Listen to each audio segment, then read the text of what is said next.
Whoop. Flip that around right quick fast, man. Flip that around right quick fast, man. Welcome, one and all, on a Tuesday night to a Tuesday edition of the 2DopeMarks Live and all up in the 2DopeMarks Arena. Again, this podcast is your home for all things pro graps, ridiculousness, and all things in between. Brought to you by two lifelong fans who bring commentary to you like your country version of Jim Ross and Paul E. Dangerously, or, you know, Little Gold Grill Pro Wrestling. That's what we like to refer to as Gold Grill Pro Wrestling. To my right, that's D. I'm Brando. And as always, man, follow us on Twitter at 2DopeMarks, on Instagram at 2DopeMarks, wherever you get your podcasts on DSPs. Typically, we're on Thursdays live, but as in the previous description, if you've seen it on social media, this a Life Be Happening episode, so we coming to you a couple days early. You know what I'm saying? Subscribe on YouTube at 2DopeMarks. So turn your notifications on for live episodes and more. And get the merch. Yeah. Get the merch because we Buy are that handling the earth right now.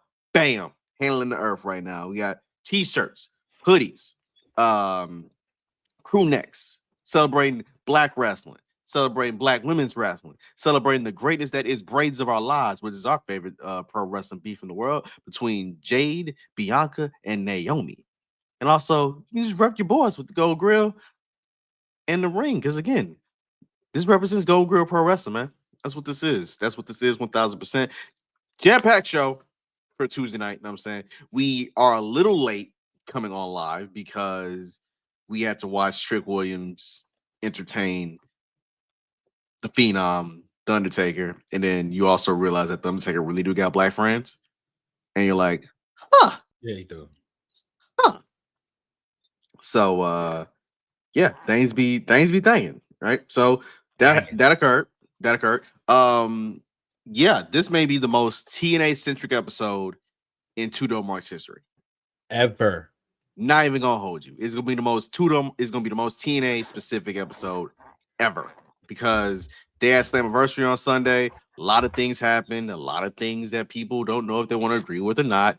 Raw was in my hometown last night in Houston, Texas, same place that NXT is at. So we're gonna get into that a little bit. Somebody who just main evented Saturday's main event in a retirement match is still on the.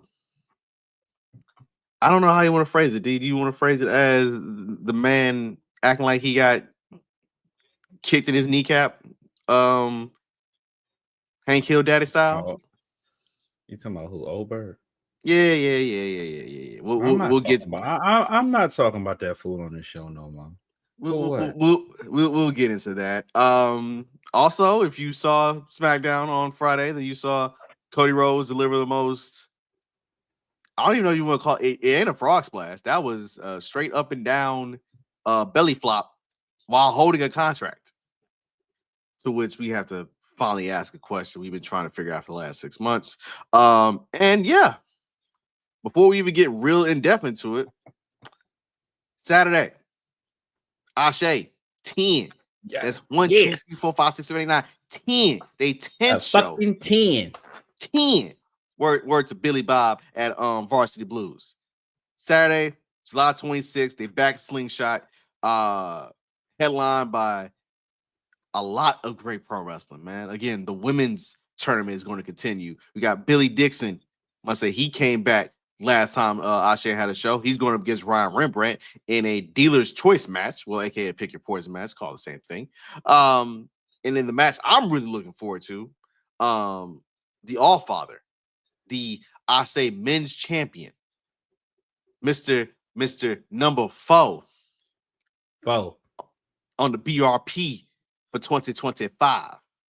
Darius Carter versus Yaya, the gifted one, the one and only Yaya, the man who had an absolute classic with Cedric Alexander. So if you do watch Ashe, tap in, watch episode 9, well, show 9, I would say, from when they were last in Charlotte, Return of the King. It's on YouTube. And also, again, you can peep the link in our bio. Not even link in our bio, my apologies. The link in the description for this show. And again, get your tickets to that show because again, Ashe is like, that's pretty much where we confirm to ourselves, like, no, we're doing the right thing. in this podcast space covering, indie pro wrestling. And, going in the same vein, we would talk about TNA or WWE or AEW or MLW or all that shit. all of it. All of it. So as Monica Monroe, as Booker T called her earlier tonight, because he was super hyped getting into things, Blake Monroe is in the ring right now on NXT. D Doing what? She wrestling. She's having her first singles match. Oh, okay, that's cute. She's having her first singles match. So whole lot of things happened this weekend. Namely, TNA Slammiversary, quite possibly the biggest pay-per-view in company history, which is a wild thing to consider because they've been in the game for over 22 years, to which Ron Killings was a two-time TNA champion. Well, NWA champion before they went back to the TNA, the Impact, now TNA again. It's been some things. Yeah, wait a second. Let's say I think my co-host at the back in. Okay, all right. So there's Slammiversary this weekend. A lot of things happened. Trick Williams retained his NXT, not NXT. He retained his TNA World Championship due to chicanery. Look, I'm just as hype as Booker T right now. Just as hype as Booker T. Jacy Jayne is your brand new doubles champion. She is the TNA Knockouts champion as well as the current NXT champion. And starts a whole bunch of noise. Yeah, that's crazy. NXT. That I did not expect. Solo I did dolo. not expect that shit at all. And also said, listen, it's me, the most beatable champion in pro wrestling, huh?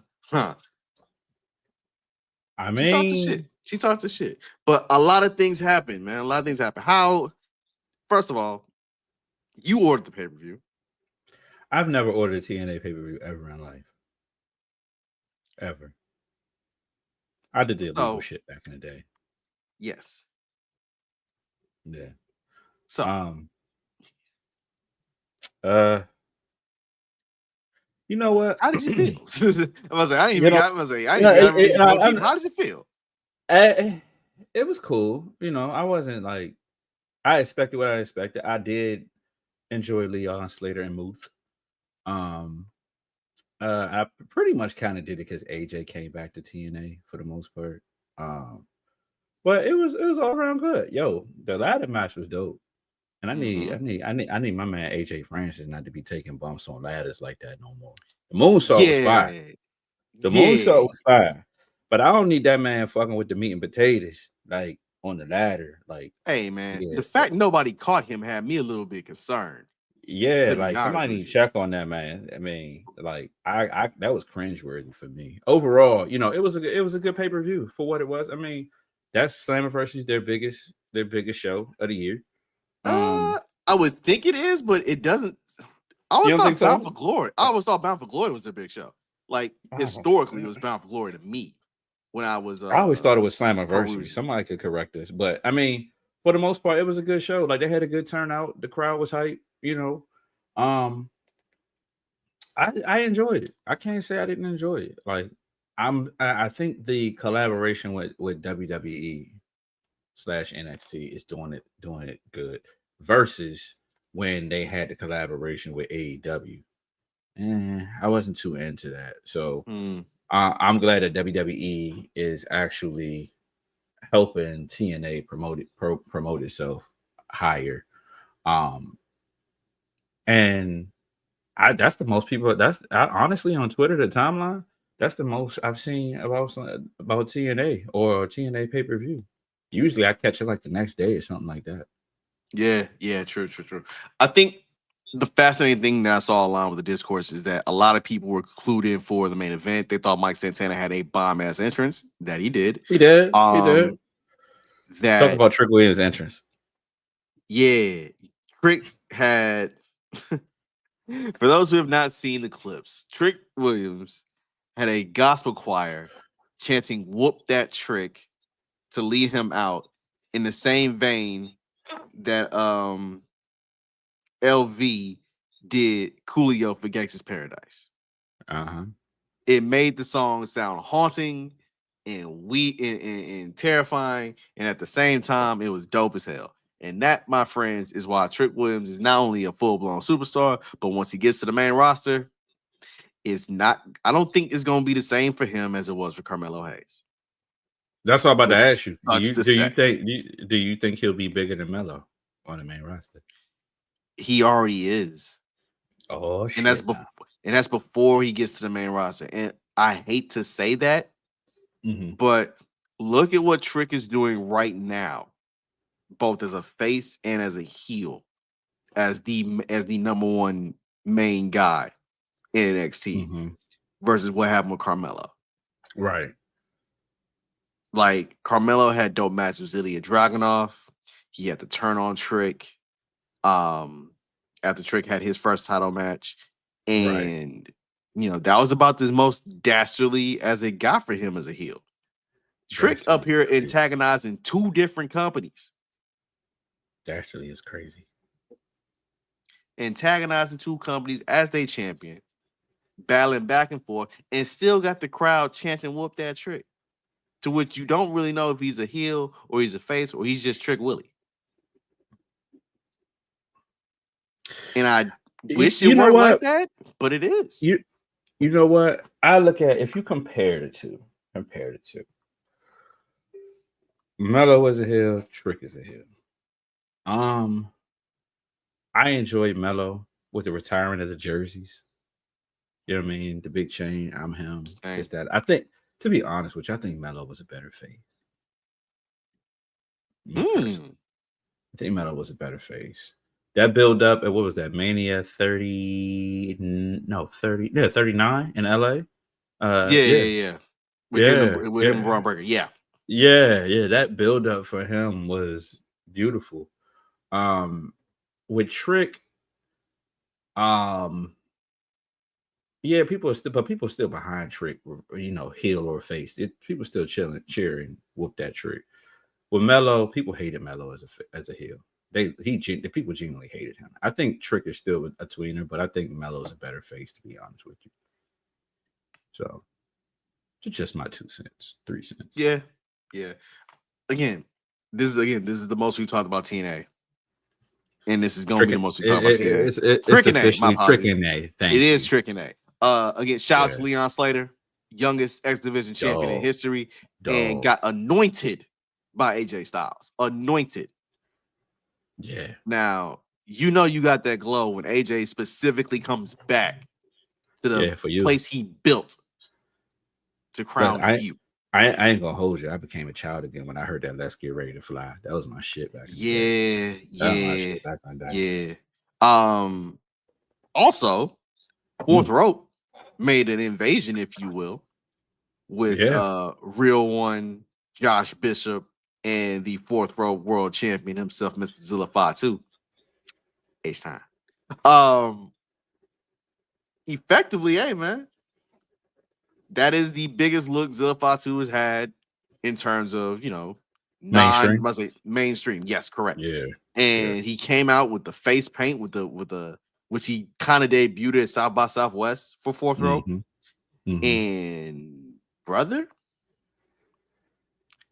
I low-key think that there's gonna have to be something involving TNA, NXT, and Fourth Rope to tie all this together, because quiet as kept, is TNA getting like the greatest of looks right now with this partnership? Yes. Do they also need some get back, like in-ring get back? Absolutely. They need some in-ring get back. Absolutely need some in-ring get back. Yeah, I enjoyed the show, man. It was cool. I mean, hopefully Bound for Glory is next. Hopefully Bound for Glory gets the name, gets the same exposure. Hopefully the matches are, good or whatever. I'm interested to see, keyword interested, to see who's next up for Trick and TNA. Because you done got Mike Santana up out of there. You got Joe up out of there.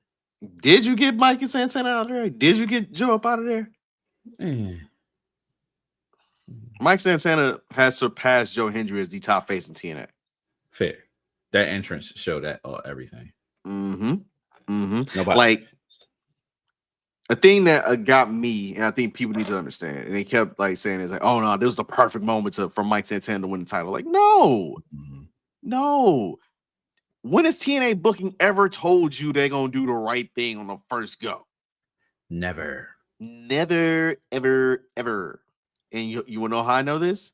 Because I perused TNA vicariously, and I kept wondering who the hell is gonna beat Jeff Jarrett for that belt. That man just wins every single goddamn time. Wow.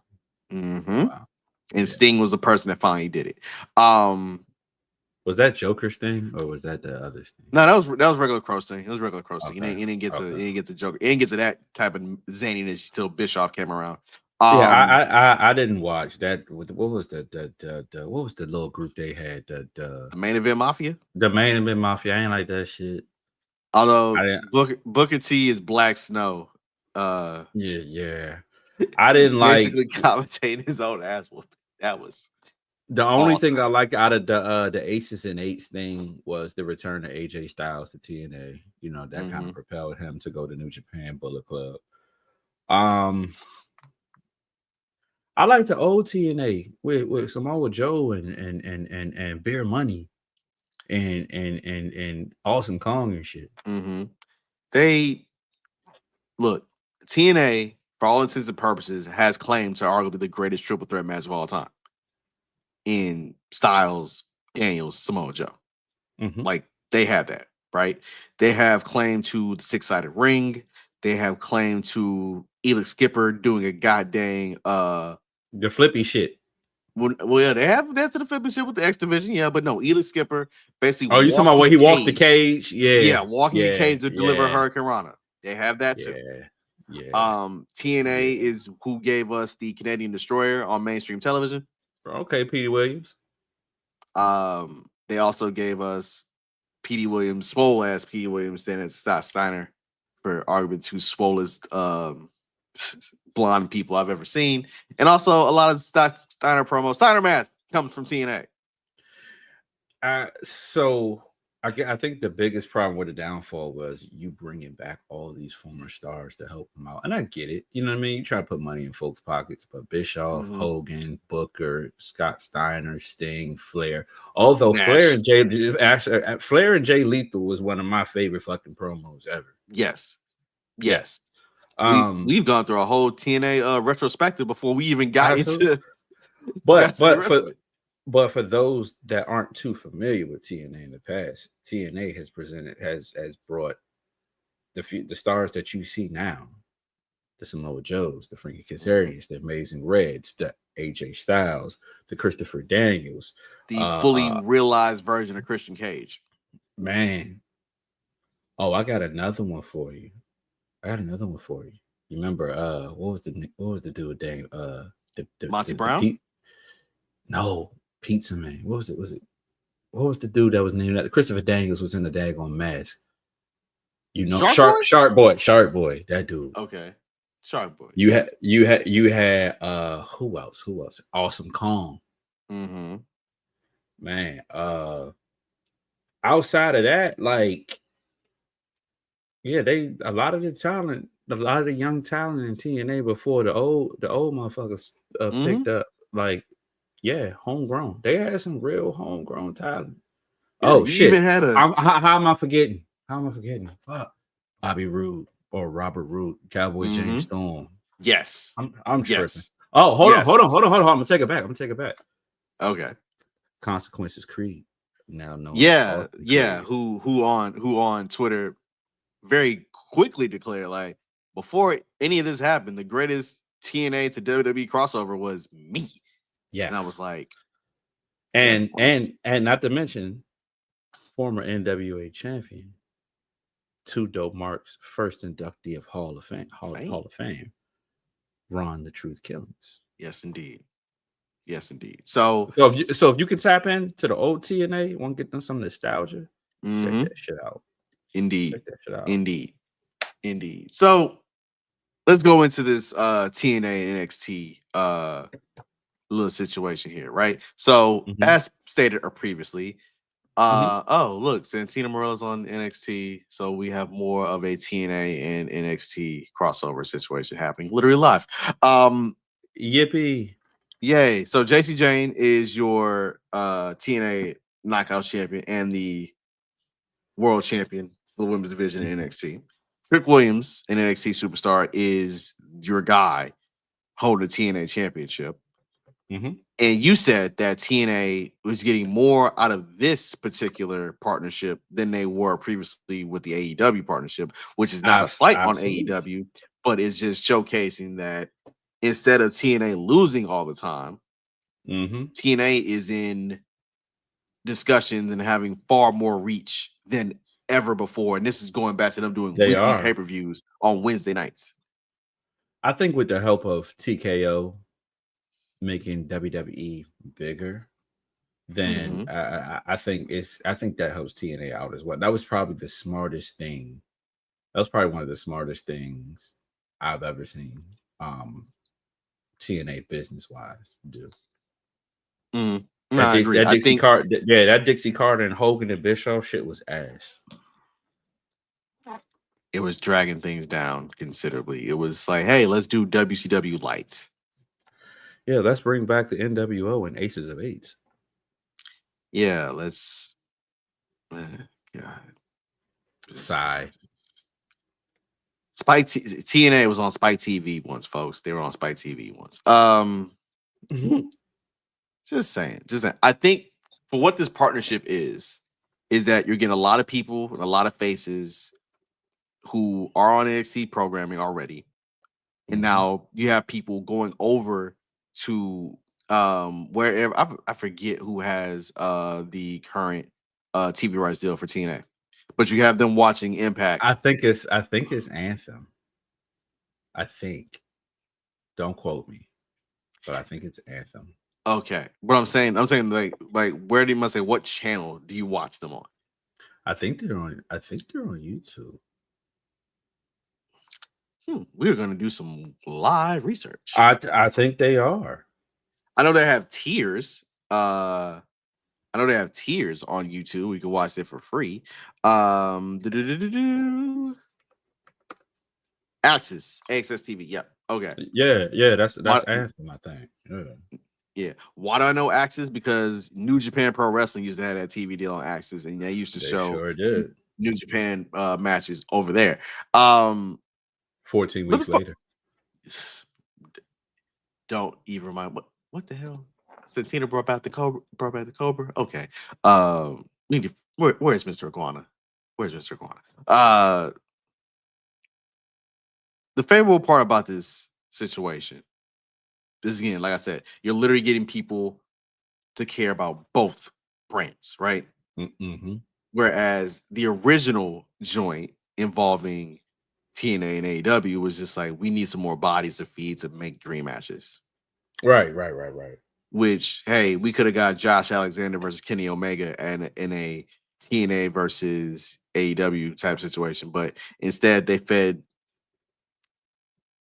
TNA to be part of the belt collecting situation for Kenny, and it was Rich Swann of all people who got that belt. I think it was Rich Swann who got. I know he lost the belt to Kenny, but it was one of them type situations, right? Mm-hmm. This one, it's going to be a big damn deal. You know, it's going to be a big damn deal when Mike Santana takes that belt off Trick Williams. You know it is. Yeah. It's not going. So who takes it off of Jacy Jayne? Probably Masha Slamovich. They're probably gonna run that back. I'm cool with that. I love Masha. Yeah, they'll probably run that back. Now, again, is there eventually gonna be a talent raid at the end of all this once contracts are up? Mm-hmm. Highly likely. But you know what? It's called elevation because this is also the same company in TNA that employs the Hardys. Yeah. And I forgot during our Slammiversary recap, the Hardys and the Dudley Boys apparently having one final match at Bound for Glory in October. I don't want to see that. I don't. I'm curious about it, and at the same time, I'm like, Tell me how it is. Tell me how it go. I mean, look, I will put up a cup to us and tie it to a string, and I'll hold it to We're my not. ear. We're not playing telephone. Oh no, we'll play telephone. We'll definitely play telephones. I'm gonna text you how it is. I ain't gonna tell you. I ain't gonna send you no clips because I don't want to hurt your spirit like that. I'm gonna say, look, I'm your brother. I'm tired of watching the elderly wrestle. I'm tired of it. Oh, I'm tired. so If I okay, wait a second. if I had to hang up my football cleats, then they should hang up their book. Wrestlers have a bump counter. You and I both know this. Trick Williams got a bar off on Monday talking about how the Undertaker knees got an expiration date. Yeah, mine does too. That's why I said shit no. So again, I think just for the fact that hey, the Undertaker technically interacted with the TNA champion. I'm cool with that. Now, when you got old motherfuckers like Goldberg coming into place, I want one final match, bro. They did you a favor by putting you in the Hall of Fame. They did you another favor by giving you several title matches, which you didn't even deserve at all. And then I'm sorry, I'm going on a rant right here because I'm still pissed off at the bullshit that happened a couple weeks ago. But you complain about somebody cutting the mic on you. You lucky they gave you a match. You lucky. And they gave it to you in Gunther. They had to make people believe that you might win. And let's be true. I can speak for B on this one. Once that match got past 3 minutes, we know you weren't going to win. So with that being said, stop complaining. But back to my original statement, I'm tired of the elderly wrestling. I'm tired of going to a WrestleMania and seeing certain people hobbling. Like, I want to see my heroes. Like, come on, man. Like, preserve your life. Come on now. I'm not going to be 60 years old with a new hip. I might, because I didn't put my body through shit through football and basketball. But I'm still. But I'm just saying, like, I don't want to see my heroes limping and shit. Like, come on now. I want to see my heroes drinking Hennessy at the bar like Ric Flair. So, with that being said, my bad. I ask you this because you basically did kill one segment already, but we even had to get to it. I appreciate you. My bad. We can go back to it because I got more shit to say about it. We'll get to it, but the point is, in the whole crux of tonight's episode, it goes down like this: TNA, for all intents and purposes, has had more word of mouth about Slammiversary, the build up to Slammiversary, their partnership with WWE, in years. Right?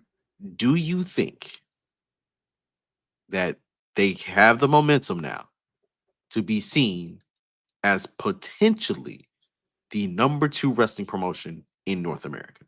Shit, no. No. Is that because is that a roster situation? Is that a no? It's a number of things. This is the first pay-per-view in a while that they have had an abundance of viewership, and the build-up was fantastic. Now, as much as, well, actually, no. Because they have a TV deal, AEW is still number 2 right now. And let's be clear, AEW television might be kind of crazy at times, might be kind of extra. They might sign certain people in their roster where a lot of people just can't get with. But when they put them pay-per-views on, the all-ins, the all-outs, the what's the other one? Forbidden Door. Like, them things be bangers. You know what I mean? Like, minus that John Moxley Death Rider shit, the shit been solid. You know what I mean? Like, anytime I hear Will Ospreay's wrestling, I want to see it. Just to be fair, anytime I hear Bryan Danielson wrestling, I want to see it. You know, anytime Mercedes Moné wrestles, I want to see it. Tony Storm, I want to see it. Only person truly in TNA I really want to see, because I know he's gonna put on a show for real, and because he funny as shit, is AJ Francis in TNA. And I watch Masha Slamovich, but that's just my opinion. I don't expect my opinion to be anybody from the IWC's opinion. That's just me.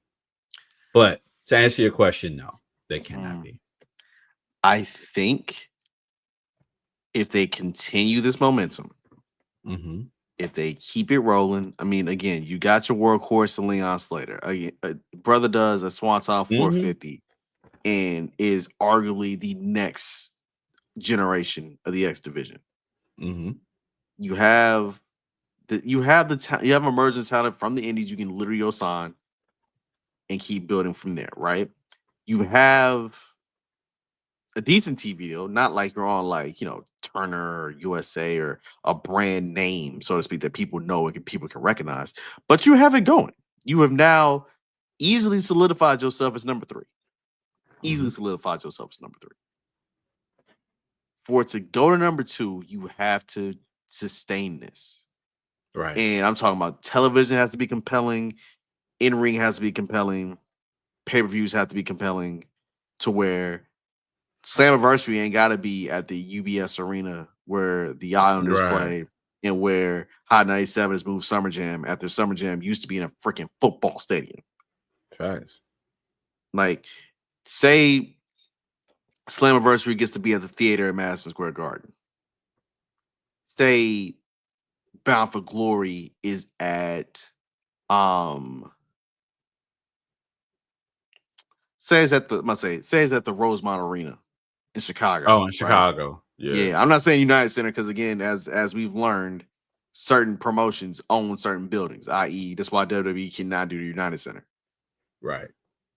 But things like that, right?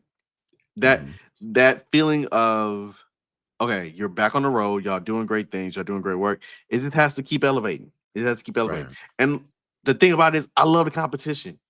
I sound like Mitch in Paid in Full. I love the game. I love the hustle.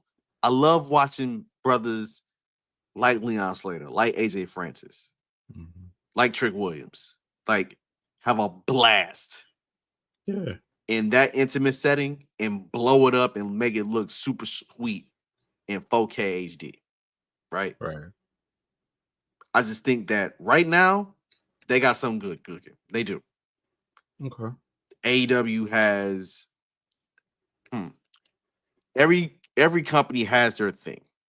Right. AEW's thing is like, you know, this in-ring gonna hit when it comes time for a pay-per-view. Yeah. WWE's is, you know, we have the best women's roster in the world. And you know, these how we stretch out these storylines gonna keep you hooked week in, week out. Now, how you may feel about the booking is how you feel about the booking. But weekly storylines, we got that. We got that easy. We can keep you there. What is TNA's thing? We don't know yet. But you know what? Here's the thing. Here's the thing. You know what could be their thing? Dream matches. So I'm gonna ask you real quick. NXT or WWE? Name one dream match you want to see from a mixture. You bring one TNA star and one WWE/NXT star. Ooh, okay. I would like to see. If you pick mine, I'm gonna be pissed. I would like to see the Best Bout Machine Io Sky versus Masha Slamovich. Okay. I would like to see Leon Slater versus Javon Evans. You motherfucker. That was the one. That was the one. You motherfucker. I said one. You did. I got one. That's what happens when folks can't even follow fucking instructions. I got one more, man. I got one more. Because Moose versus Open, that's not a dream match for me. Plus, it happened. I'm not watching. It was solid. It was pretty solid. I You would like to see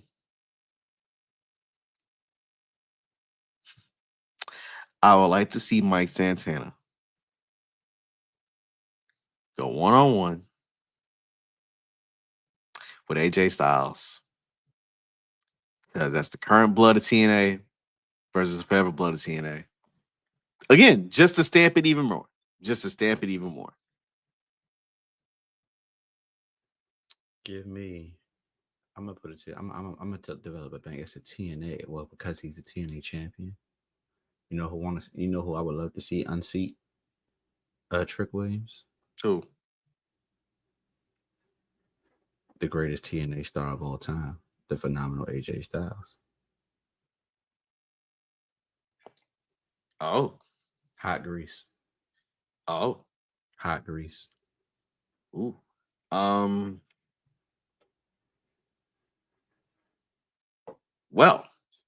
then. Mm-hmm. That's one. Yeah, I can. Okay, that one. All right. So if we had to rank them, I think the Javon versus Leon Slater is number one. You asked for that one, man. I was mad. I thought about that one on my own too. Trick versus All right. If I had to rank them, you probably got them right. I probably go Javon versus Leon, AJ versus Trick, and EO versus Masha. Okay, we good. We good. Speaking of, and I wouldn't say dream matches, but speaking of all the matches is kind of cooking. So Raw was in the H last night, sold out, which is par for the course for the wrestling show in Houston, especially if WWE's in town. A lot of things happened. Roman Reigns gave his side of the Paul Heyman betrayal, and I was like, dumbass. This is the most babyface Roman has been in 5 years. No, I want Roman to be that same asshole he been for the last 5 years. Mm-hmm. And so the night ends with Roman getting jumped by Bron Breakker and Bronson Reed, only for that Uso, it's just me Us to hit, and Jay Uso does that sinister psycho killer walk he does, where he claps his hands. It looks like a damn hyena. Hey, you remember the brother that was on he was on Menace to Society that got jumped, but he was the brother that shot not Ricky, but shot O-Dog in Menace to Society. I'm sorry, Kane in Menace to Society. The bald head dude that got jumped by both. I remember the little walk he used to do. Yes, that's the Jey Uso joint right there. Mm-hmm. Yes. Oh yeah. That's exactly that is it. Good. That's a great pull. That's a great pull. To which the ending shot of Raw is the stereo spears by Jey Uso and Roman Reigns, which I don't know if there's a such thing as a Samoan barbershop, but Samoan barbershop gonna have that picture, and that picture is gonna look like it's gonna be right there with Obama and Roman Reigns basically getting 1,000 days as champion. Yeah. Right up there next to the because again, the Samoan barbershop got the same hair chart as the black barbershop. It's just it's a little different. It's just a tad bit different. A taper and a bow and a mullet. Taper and a mullet. Taper, mullet, maybe some braids. You know what I'm saying? But look, now locks. You're right. Now locks. So yeah, then Roman got on social media a couple hours ago and put down a challenge for him and his cousin to go tag up versus Braun and Bronson, which is hilarious because what was it? 3 years ago was Tribal Combat in Detroit. No, that was no. That was 2 years ago, bro. 2 years ago. My apologies. That was 2 years ago. Sorry, I forgot SummerSlam Nashville happened. Yeah. My apologies.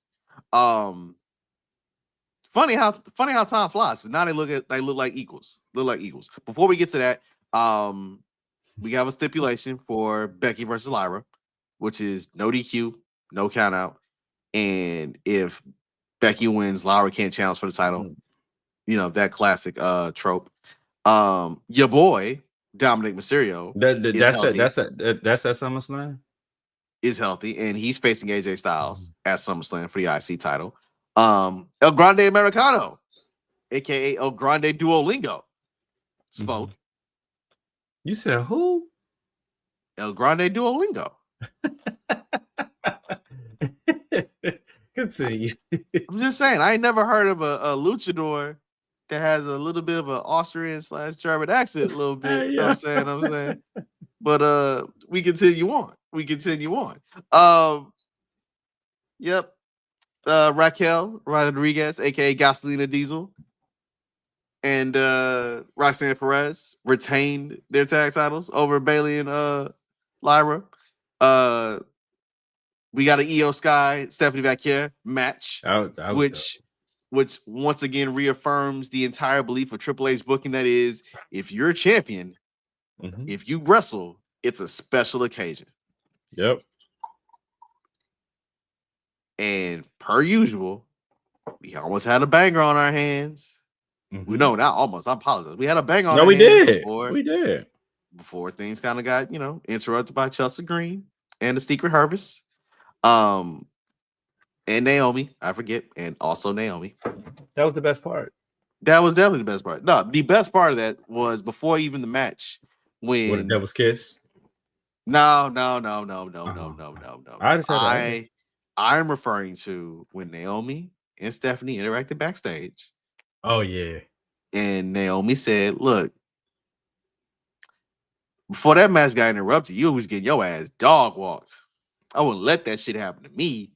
But see you in Paris, oui, oui." And then let that laugh off. And I'm like, she's so perfect. She's perfect. Oh, World Women's World Champion is so fucking perfect. I love we it. love you, Naomi. We love you. We love you, Naomi. We love you, Naomi. We might have to do something special for Naomi. SummerSlam. We got to. Yeah, we gotta do something special. Yeah, we got to put the brains together. Yeah. So yeah, that was Raw. Raw, ironically enough, literally lasted, I think, 2:45 last night because it didn't go off at 10:30. No, so things moved, things happened. I'm just waiting for Adam Pearce to get his bald head on social media and say it is official between please Roman and Jay versus Braun and Bronson. Please do. We got 2 weeks. We've been fast rolling, fast holding all that. So, keep it moving. The SummerSlam card is loaded, sir. It is loaded now. You think it's anybody missing that should be on the show? I would say the tag titles on each brand. You know that shit ain't doing that. But right now, if I were to count, and I can, thankfully, shout out to Texas Public Education before things got screwy. We have 1, 2, 3, 4, 5, 6, 7, 8 title matches. And Logan Paul and Drew McIntyre versus Randy Orton and Jill Rowe.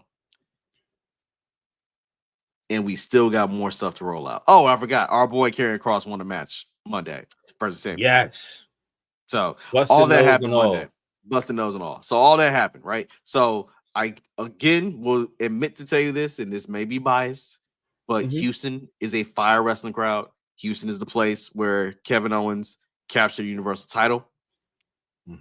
Houston is home to arguably the greatest wrestling match ever in Shawn Michaels versus The Undertaker. Houston is the place where Edge returned. It's also the place where Edge returned, and it's also the place where we got the goddamn Shockmaster at Fall Brawl 93. Ain't nobody tell you to mention that dumbass shit. I had to mention it because I was there, sir. I was there. Your parents are terrific. Look, WCW pay-per-views were cheap. Cheap as hell. They were cheap. Oh, yeah. And also the home of arguably the greatest North American wrestling pay-per-view of all time in WrestleMania X7. So a lot of great things happen in Houston. Well, wasn't that the greatest build up or the greatest what was it? Rocking Stone Oh, the Cold? promo video? Yeah. Yeah. Yeah. Yeah. I mean, again, the promo video is without question. They took maybe about a good 3.5 weeks of bullshit. Yeah. Like the Deborah's your manager situation. It's like, yeah, Mhm. let's speed through all that. Like, make sure we focus on the Fuck it, action. fuck that. Yeah, let's make sure we focus on the action and this little sit-down conversation between me, you, and Jim Ross. Yeah. So all that got worked out, and hey, we got a classic. But yeah, that's Raw, man. And solid night of graps. Solid night. I mean, look, ticket prices are ticket prices. If you decide to pay it, cool for you. But So I gotta ask a question for you. I got a okay. question for you. With everything that's going on, Seth being hurt, Roman coming back, Roman cutting a promo. You saw Roman cutting a promo, and who was the first person like bucking at him? Like, who? I'm glad you said that. Why? Mhm. I'm glad you said that because somebody asked who is getting the benefit from the future of the industry. That's what I'm calling the group. I'm calling the group the future of the industry. It's Bron Breakker. You said last week during the Gauntlet match that this is basically a Bron Breakker showcase match. Yes. And now have him going toe to toe with Roman. I'm like, yeah, that's gonna be a match at a PLE. Soon. Yeah, and it's not. And guess what? Roman don't wrestle on Raw. And it ain't gonna be a 2-week buildup to get there neither. Like we gonna get that slow cooked like good brisket when it happens. So do you think that it goes on in Paris? It could be in Paris. It could be in Paris because they'd have another 3 weeks to build it out. Okay. I also feel for Clash in Paris because it lands on the first freaking official Saturday of college football. Not my problem. Look, we don't have stock in the TKO. Listen, it's Miami and Notre Dame. It's Miami, Notre Dame. It's Texas, Ohio State. I need to concentrate on my Hurricanes right now and say a prayer to my Lord and Savior because that's going to be a rough game. Yeah, when Miami ain't getting no preseason hype like they did last year with Cam in there and Carson Beck. Whoa, relax. Carson I Beck. Didn't say anything bad about Carson Beck. It's gonna be okay. I'm gonna just say this, D, real quick before we continue on about giving praise to Bron Breakker. I don't hear about none of this. Y'all gonna win the ACC this year? I know. Are y'all finally gonna win the ACC this year? Yeah, I'm gonna say that every year. Okay, so hold on. And you know I gotta say this. Yeah. Fuck Clemson. Okay, so y'all gonna win the ACC playing with this or actual like headsets and playbooks and Mario Crystal? See, what happened was, we had technical difficulties and his Wi-Fi went out, so the show's gonna be ran by me from now on. Word. I get kicked off my I can't even word. All right. See what this is. See what it is, man. I see what it is. I just had to get that in. I had to get that in. For those who don't know, if you're not watching live on Twitter or YouTube or Facebook, he decided to kick me off our own damn show because I made a Miami joke that went one laugh too hard. He was like, you know what? Look, I ain't a killer, but don't push me. It's like, brother, like, look, I know who you root for. University, if I say is the University of Houston gonna win 6 games this year. I know what buttons you can push. I know what buttons you can push. I be trying to let you live. I don't mention the University of Houston for shit. You ain't gonna talk about my goddamn team like that. Look, I gotta hear about it from U of H. Texas is likely the presumptive preseason number 1. I don't like them being a presumptive preseason number 1 either, because Since Vince Young left the building, that university and that program have let me down. Arch gonna in cook, so bro. many ways. No, Arch gonna cook. Arch gonna cook. Trust me when I say this. You know what I do with part time. Arch gonna cook. Oh yeah. I must say I said it last year. The defense, the offense got a little bit more juice for Arch, but Bron Breakker has all the juice right now. Like, words to one of the worst movie endings I've ever seen in Juice.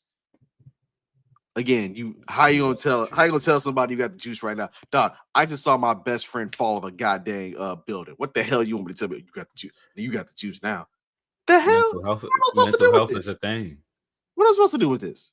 But Bron Breakker having a toe-to-toe promo with Roman Reigns, a showcase match last week, and a gauntlet match. Basically, Seth Rollins getting hurt was a blessing in disguise for Bron Breakker. I don't know how long Seth is out. Paul Heyman says he's out for a good long while, which means that more than likely he's still going to end up cashing in his Money in the Bank briefcase before next June. He's not. The fact that it's not announced that he's having surgery tells me that he's not having surgery, and they're trying to physical therapize that thing. Yeah. And so with that being said, something is torn. It's not patella tendon. It's not ACL. I feel like it's a meniscus. Something is torn, but it's not like adamant where he needs surgery. Right. So they're going based off of his schedule from the doctor for Dr. Andrews. Right. I have a feeling something's torn, but it's not nothing crazy torn. Yeah, it's not like he's gonna need a full blown, like it's not like he blew out his knee. Right. But something popped in there is going to be like that. But I got a feeling it's a meniscus, bro. I got a feeling. So here's my question to you then, D. If we think SummerSlam goes the way SummerSlam might go, do you think that we will get CM Punk versus Bron Breakker somewhere down the road for the World Heavyweight Championship? That might be a Raw. I think Braun needs to be a slow build. Yes, he's the future. I agree with that. But you have to take your time with him. Like you took you know who you took your time with the last, you know who they took their time with that I loved the build up for to get a title. Look at what they did with Seth. Although he was in the Shield, like look at what they did with Seth. He portrayed the Shield. Yep. He won Money in the Bank. Yep. He had a whole run where he had the statue for Sting or Enter Sting. Was the face of the corporation. Got RKO'd from 30 feet in the air, and then won a title. That's storytelling. That's build up. Trying to think off the top of my head who else they did it with, like homegrown talent, but they didn't do it with Randy. I mean, I'm sorry, not Randy. They did do it with Randy. Randy's another one. They didn't do it with Roman. Like they shoved Roman up our noses crazy.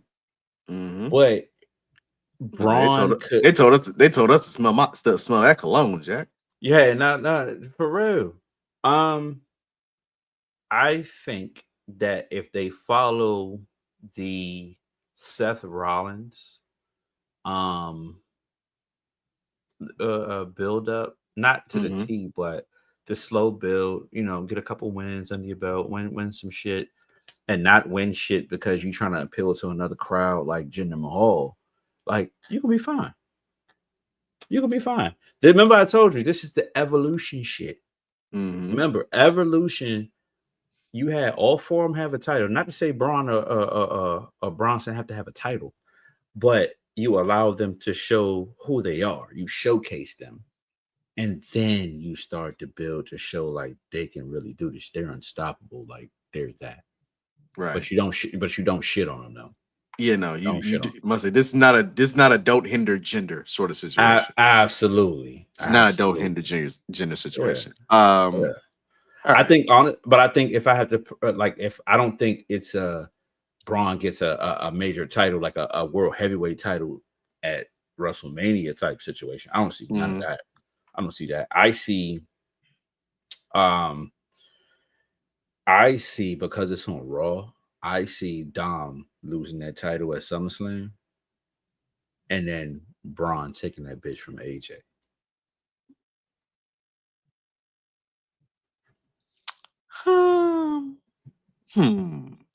Don't have to be immediately. Don't have to be immediately.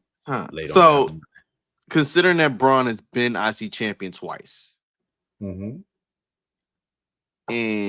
he might end up getting it for a third time, which may be an interesting thing. Like if he gets it for a third time, then that puts him on that same Shawn Michaels trajectory before Shawn got his first.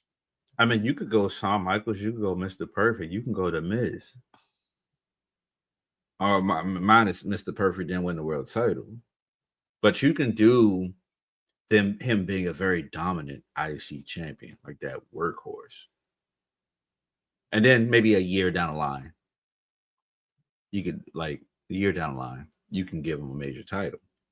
Because I still believe that Sammy's going to win a title at WrestleMania.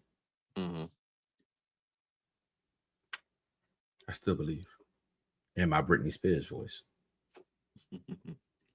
I would hope so. You got in some of this earlier, so you know what?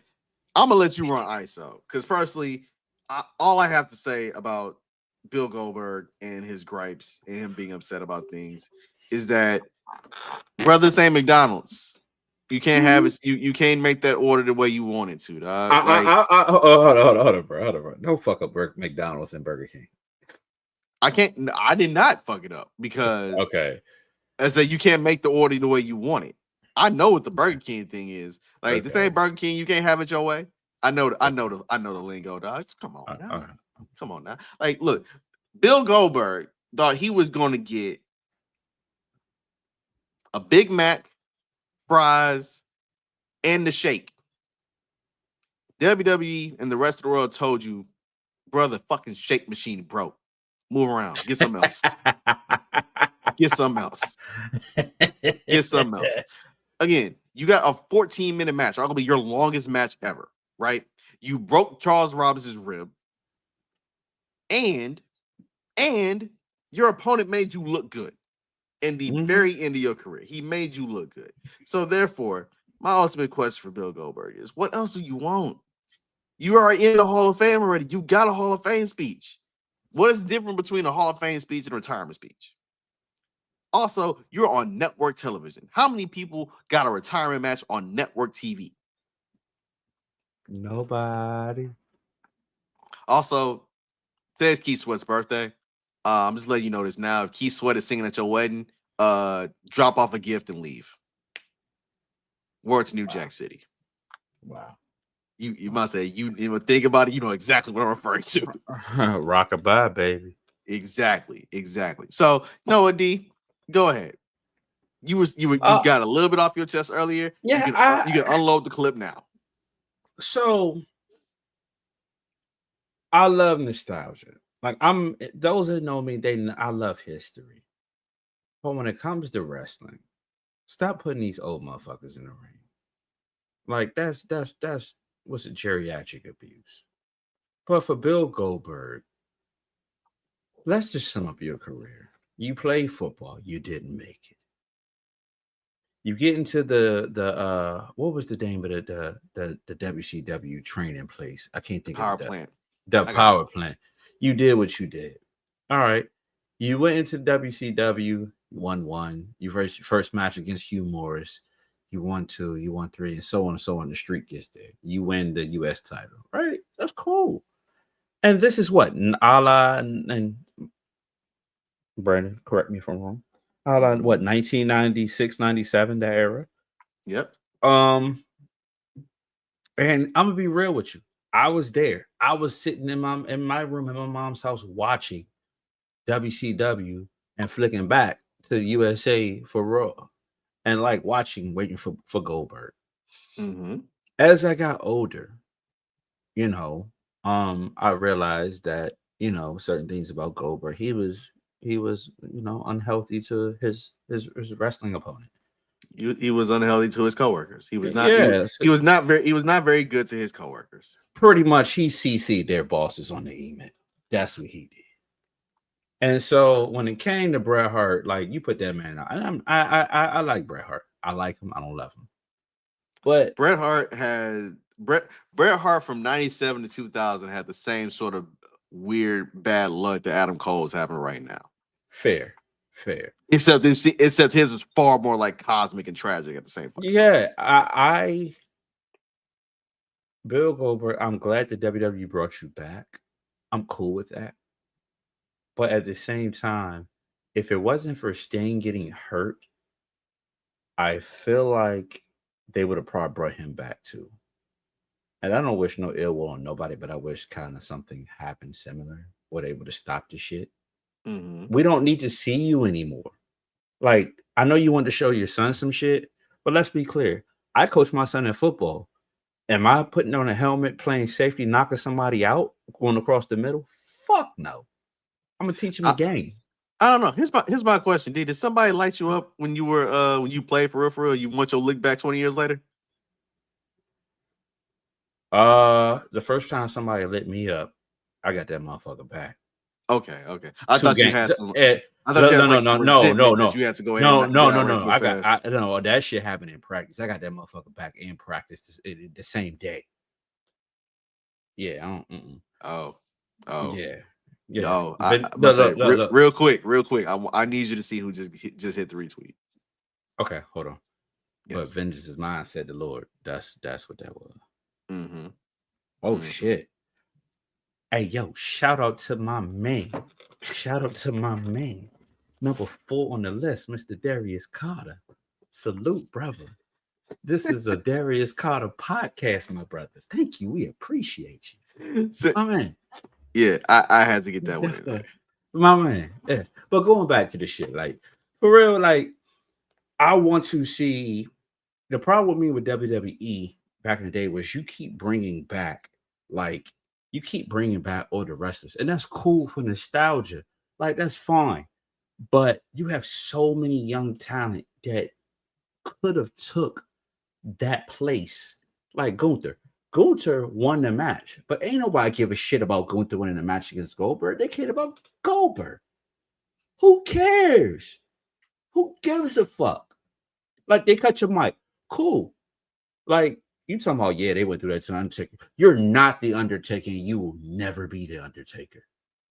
You can't teach anybody how to wrestle like that man does in LFG. You can't do none of that.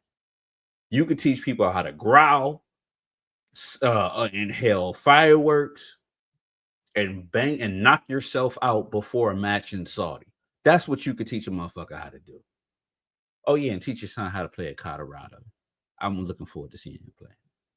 But fuck your gripes. Who cares? You're not that. You're a Hall of Famer. Guess what? The man in the big white house on 1600 Pennsylvania Avenue's one too. I said what I said. So was this the Paul?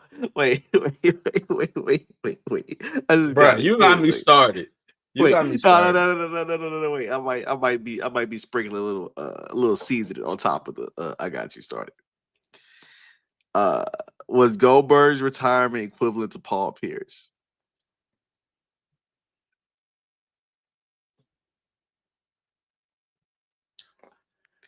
Here's my problem with that.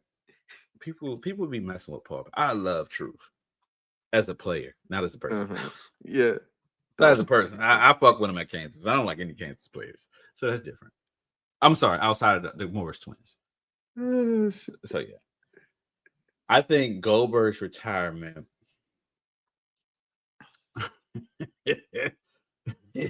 will be. You think equivalent. Hold on. Goldberg's retirement. I'm gonna take it back to the age. Okay, would be the equivalent to Vernon Maxwell's time. And I hold on a second. I love Mad Max.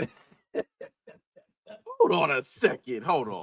That'll be like if they brought Mad Max back for a playoff run last year. That's what the hell that's equivalent.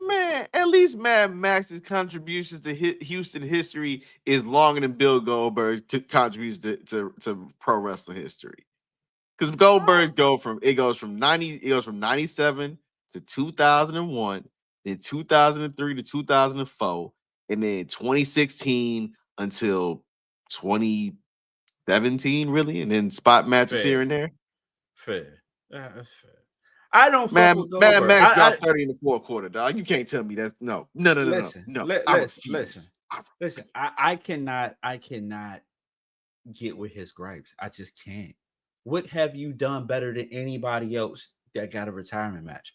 Did you do better than Sean? Shit, no. Did you do better than Taker? Fuck no. Come on, give me some more. Give me some more. Trips didn't even get a retirement match because of his health. Yeah, exactly. Give me at least 3 more retirement matches that I know that his shit went with. No. In English, Spanish, Arabian. The legit Flair retirement match. I ain't talking about the match he just had with Andrade. Yes. Nah. Yes. All those you named, he did not. No. WWE did not do that many retirement matches. And the fact that they allowed you to do one and you're pissed off because they cut your mic, yo, you better have a Coke in the smile and shut the fuck up. Sting had a better retirement match, dog. Yes. Sting jumped off shit. Yeah. Then jumped off shit, got up and patted his chest and Stinger Splash and Scorpion Deathlock, all that shit. Yeah. So no. So real quick, because we are here. Shout out to Darius Carter again. Shout out to Darius Carter. So here we are to save the day.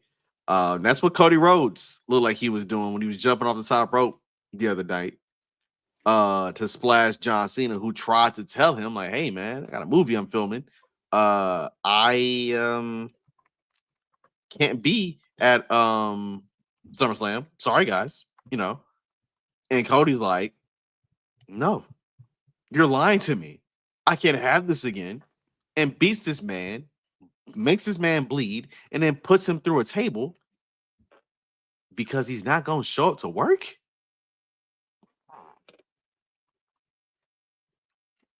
Just saying, man, that seems rather heelish if you think about it.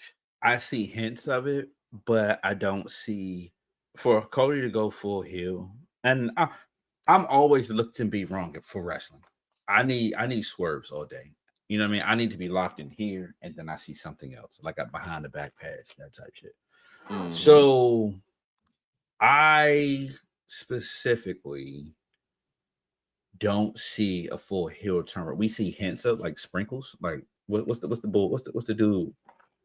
Salt dude. Salt Bay, yeah. Yeah. Like I see a little sprinkles, but I don't see it right now. I don't.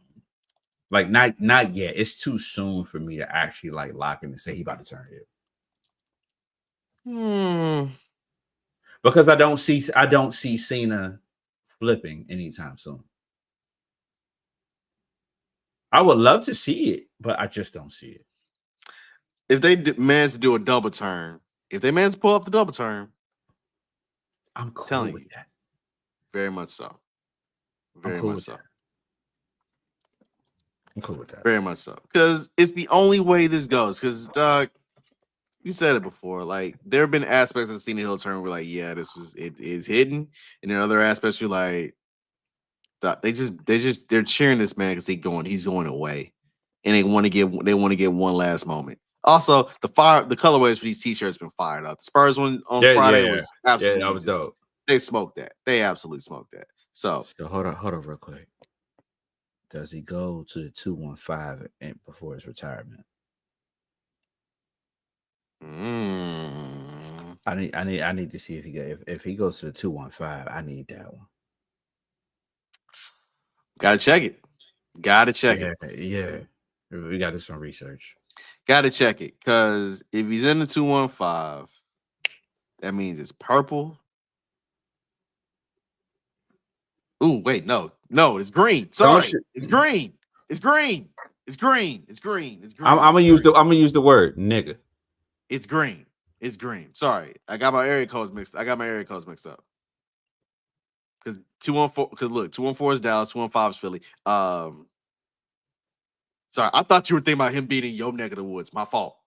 I'm 202. I know. What must say? What's the area code for Baltimore? I don't have too many. Be more. 410. 410. Okay. 443. Okay. I But live on this side. Yeah, but see, here's the thing though, and this was gonna annoy me. If the 215 get one, it might be a Phillies joint and not a Philly or a Sixers joint and not like an Eagles joint. He'd be a hate on that one because we beat Tom Terrific. Yeah. Shout out to the franchise having the greatest Super Bowl ring I've ever seen, by the way. Real quick, before we get out of here. I'm gonna wear it as soon as I get it though. Oh yeah. The wing with the wings pop out and everything. Yeah. Real quick. Ashe 10 is Saturday. Again, as we said, start the show. A lot of things are happening. Yaya, who is arguably the most underrated wrestler in all of Ashe, is going against the All Father himself, the Ashe Men's Champion, Mr. Number 4 of the BRP this year, Darius Carter. Billy Dixon's back in action versus Rod Rembrandt in a pick your poison match. We got the continuation of the women's tournament. We have a lot of craziness happening at Slingshot on Saturday. And sadly, me and D are not going to be there. But, D, where does this go with Darius Carter and Billy Dixon? Like, they got to head up because, again, last summer, they went up against each other. We were there in Charlotte. And Billy jumped off a ladder and put that man through a table. So I got to ask a question, right? So is this my favorite against your favorite? In a sense, this is your favorite versus the dude who impressed me the most the first time I actually saw him wrestle. Lockhart is like my favorite. Like again, Lockhart my dude because okay. Look, Yeah. I went back watched Lockhart versus Lee Moriarty when Lockhart was like, "Yo, I'm coming to your backyard in Pittsburgh. We gonna rock." So yeah. we saw what happened when your favorite met my favorite. So that's the All Father once again for the culture retained that title. So we're gonna say the Darius against Billy. You know what though, for real? I've seen Billy and Darius before, and good match. Like, I love the matches that they are putting on, the stories that they are telling. And for those who have not watched Ashe before, or those who just start watching Ashe, you know, with Billy being Lockhart's best friend, and you know the matches that Billy had with D Darius, and then the matches that Lockhart had with the Darius. That man a champ. Ain't nobody, you're not stopping that man. Like that, he's the All Father for a reason. And he's not for everybody. Watch that man cook. And I'm gonna be honest with you, he is the best heel in wrestling today. Independent or mainstream. And somebody needs to sign that man. Absolutely. Let's be clear. Absolutely. Let's be clear. I'm looking forward to the show though. I'm looking forward to, you know, Yaya and Darius, but also I'm looking forward to the women's matches because I want to see down the line who gets that women's title. I'm very, very intrigued on who gets that women's title. I'm looking forward to it. I'm gonna be watching on my phone because I got a housewarming to go to and I'm pissed, or I might be sitting in the car watching it or something. I don't know. I'm gonna figure it out, but I'm gonna be watching it, and I'm just looking forward to it. So if you're in Charlotte, go to Slingshot, and the crowd is awesome, man. Like the people that you're gonna be around is black wrestling, man. Like it's a whole vibe. And if you're watching, let's just hope that Chris and Swole on the commentary again, because the last time, listen, man. I had a hard time concentrating on the wrestling. I heard things that I didn't ever figure out was going to be heard from that. Nobody else. Maybe maybe Faye. Was on if I get Faye, Chris, and Swole and commentary together, I'm done. That's it. That's all. It's over. It's a wrap, Rizzy. Yeah, man, we got Charity King versus Jordan Blade. We got the Audacity versus Ugly Gang. Shout out to our Shout out to good Rayhan. friend. Yeah, our good friend of pod, Rayhan, who my wife learned of the moniker Cream Pie Poppy, and she was aghast until I explained to her what it really means. And then she was like, "Oh, okay." Hell, we got Mia Friday versus Tasha Steelz. That's what somebody need to tell Tasha. Check on Tasha because that damn lumbar check she took on Sunday was ugly. You got frontman Jacy versus Jonathan Gresham in a rounds match, aka it is for the graps. If you are a fan of catch all catch wrestling, my brothers and sisters, wrestling. And hey, the main events of the evening, one fall to a finish for the Pan African World Championship. Smoke kind of got started at Ashe 9. It is the challenger, Khan, versus the Pan African World Champion, Suge D. Suge Duck. Boy, oh boy, oh boy, oh boy. That's gonna be the match. That's gonna be the match that's gonna turn heads low key. Yes, indeed. Yes, indeed. So that's some of the matches. There's gonna be bound to be more because Caprice Coleman gonna come up with some more matches, some more shenanigans, some more greatness. And I can't wait to go to be available to catch another Ashe show. That's it's what YouTube. No. You go to Ashe.com, like AsheWrestling.com, and you buy the pay-per-view for $10. Yeah, like support your black wrestling, man. Support y'all, man. Support. So like, let's be clear. Yeah. And you know what? Usually we talk about support, but whenever Ice-T got to come around, we got to talk about. Hey.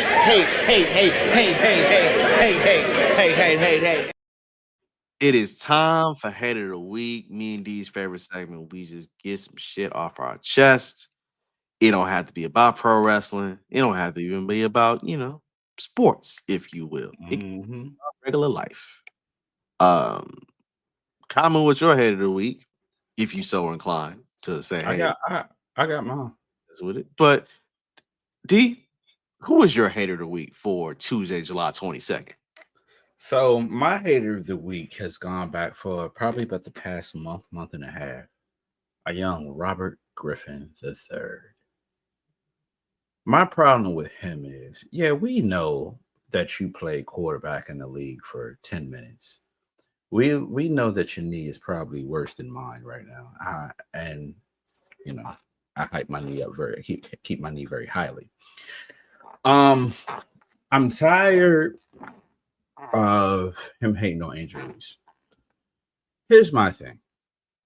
The W is an organization where women, regardless of color, can play ball. And yes, let's be clear. Caitlin Clark coming into the league has promoted the league to higher ground. But what you're not going to do is, as a person of color, decide to gaslight your media following to believe that Angel Reese hates Caitlin Clark. Brandon, you have played sports before. You've played video game, any type of competition. When it's a sense of competition, you don't have to necessarily like the person to beat them. And you know this, correct? Correct. So with that being said, stop trying to turn people against this young lady because you feel some type of way. Although your spouse is of a different ethnicity, your daughters are still people of color. Stop trying to turn them into the Stacey Dashes, the Candace Owens.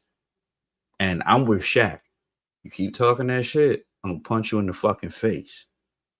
Because too many people have came out and said, stop trying to bash this woman and trying to turn America or the world or your social media following against this young lady. Let's be clear on something. I love Caitlin Clark as a player. She's not a bad player at all. I've loved what she's done for the W. White, black, Mexican, Russian. I don't care what the hell she is. But her following is a cult.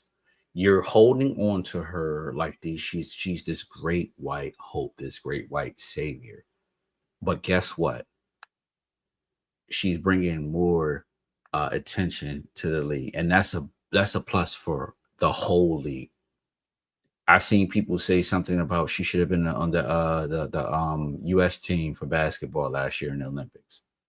Who was she better than? What did she accomplish better than anybody else? No one.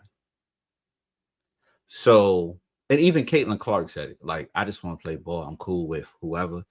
But going back to RG3, dude, like, stop tearing down this young black woman. For what? What are you trying? Are you doing it for content? Are you doing because somebody told you to do it? You're the biggest hater of the week. I need you to get your life together and start celebrating your blackness instead of tearing it down. Mm.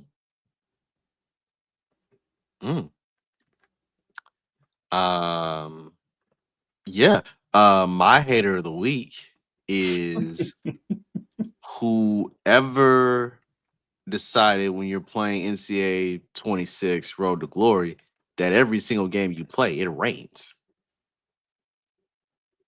It ain't rain that much for me. It ain't rain that much for me. Dog. Okay. So backstory real quick fast, right? So I have created a running back that plays for Texas, and I created it rains in Texas, bro. Yeah, and it also rains in Georgia. I'm aware of that too. I look. Play at Yale. It ain't gonna rain up there.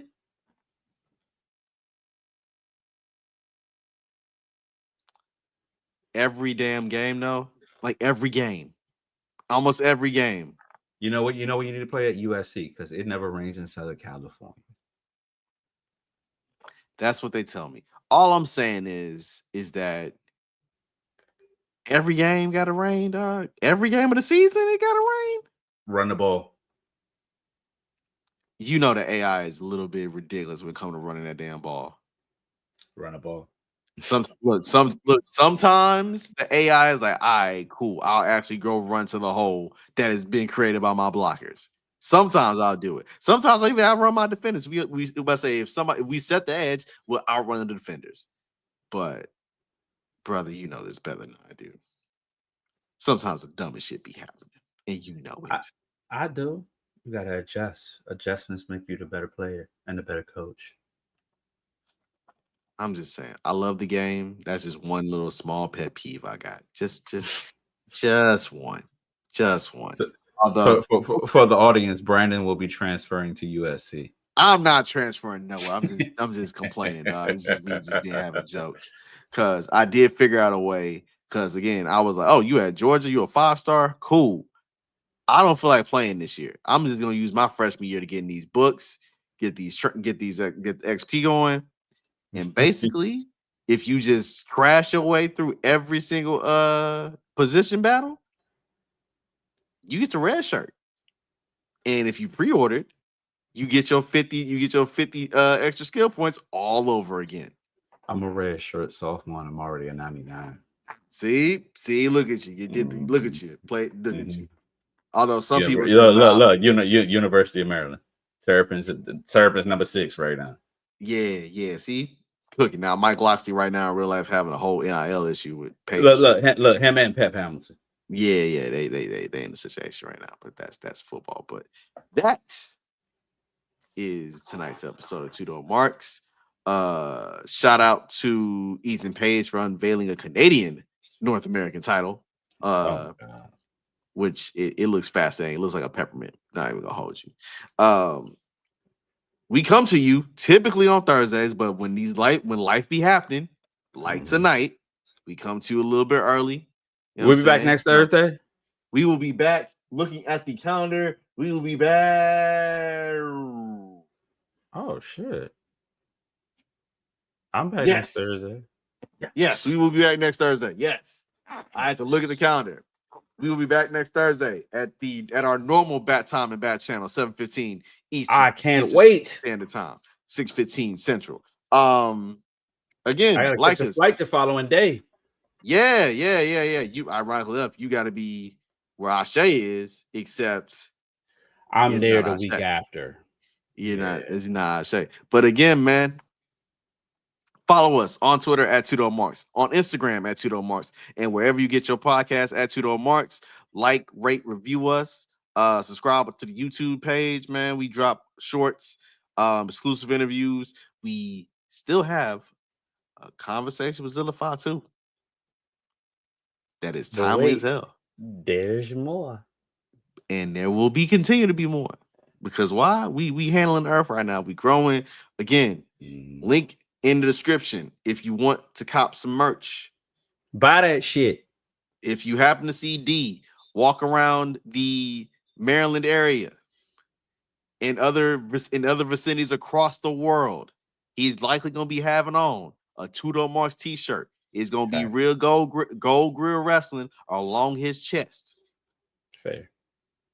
It's going to be the same thing with mine because I did some research recently and it looked like I'm going to be eating beanie weenie for the next good month of some change. Crustables and oodles of noodles. Look, things getting real tight. And speaking of Zillify 2, we apparently next Friday.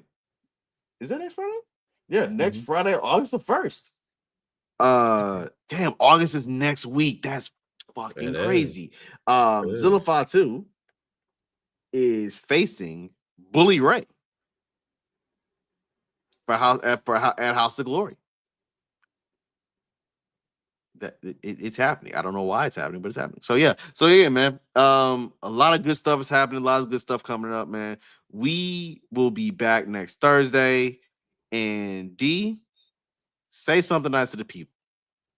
The Eagles started training camp today. Go Birds.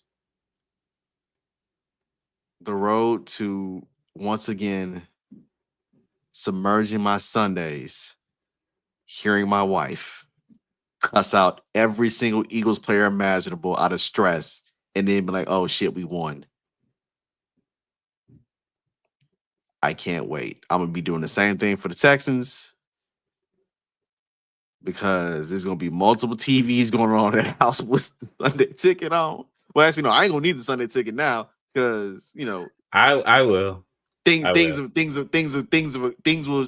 occur, which yeah, there will be some renovations. I would like to say there'll be some renovations for both of us. For both of us, there'll be renovations the first week of September on my end. There'll be some renovations, and yeah, y'all may be looking at me have a very fascinating setup.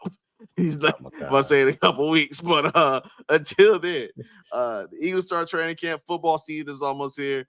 And shouts to Gridiron Gals, Rita and Chels, because they have my favorite football podcast of all, because y'all be talking about women ain't funny. Y'all a motherfucking lot. Women are hilarious. Hold up. Time out. You're not going to mention it without mentioning Rita.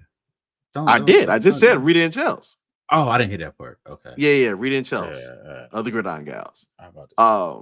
And also, if you did watch your WNBA coverage last weekend, shout out to the Stud Buds. Stud Buds had Indiana looking like Miami on a girls trip, dog. It was lit and hilarious. Hey, we should do a WNBA All-Star weekend. Next year's in Vegas. I know. I'm not going to Vegas for anything outside of that, including WrestleMania. I'm sorry. Well, you do know what you said, sir. Sami Zayn wins the Royal Rumble. You going to Vegas for Mania?